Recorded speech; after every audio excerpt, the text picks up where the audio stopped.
Rest might sound simple, but not all rest is created equal. In fact, it took me a lot of trial and error to figure out what actually works for me. And I will be the first to tell you I still don't have it all figured out. But I have learned a lot about rest, from what to do and especially what not to do. But the bottom line is that rest is astronomically important. Hey everyone, welcome to another video. If you're new here, I'm David. I'm a passionate runner. I'm by no means an expert, but I'm just here to share my journey and hopefully help you conquer your goals. And today, we are talking about something we runners often overlook: rest. Spoiler alert, it is more important than you think. And getting it right may make or break your performance. But first, there's one thing that has a 100% guarantee to boost your performance. You know what it is? Hitting the like and subscribe buttons. In fact, studies show that those who do this see drastic gains toward their goals. Apparently. That's what I've heard. I don't know. But anyways, back to the video. In my last marathon block, I thought I had recovery runs nailed. I thought I had it right. Thought I had it figured out. But my shortest recovery run was 11 miles. And so my recovery runs were actually adding more stress than recovery to my body. And as you might guess, I suffered the consequences. My key workouts suffered. I couldn't hit paces, and my performance took a hit. Here's the thing. A proper recovery run or rest day should feel easy. Like, too easy. You should finish feeling like you could have done more. And that is the whole point. Recovery is about building back up, not breaking down further. So what exactly is rest? Well, it can look different for everyone. But in general, I believe there are two categories to rest. The first is a full rest day. This is no running, no exercise whatsoever. Just a chance to recharge.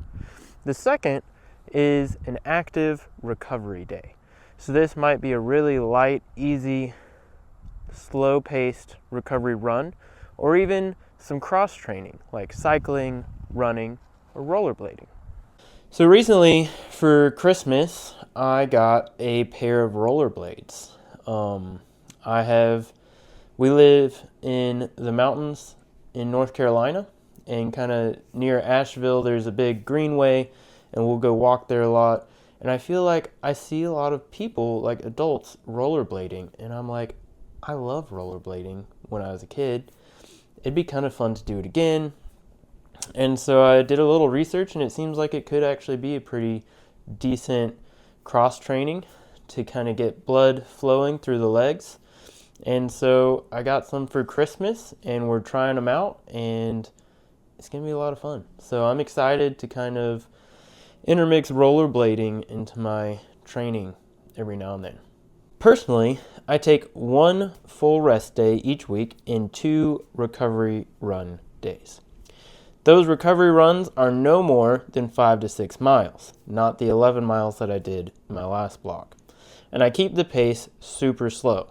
In fact, this marathon block, I'm actually dedicating one of those runs at least to incline treadmill walking.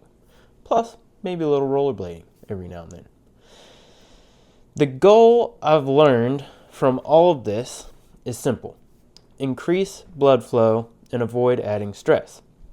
So like I've said before, it's all an experiment. So why not put it to the test? If recovery is really all about increasing blood flow and not adding stress, then what better way than a lower impact exercise that still involves the same muscles, like incline walking or rollerblading. So let's dive into the science a little bit. When you run hard, your muscles break down and you build up other junk like lactate.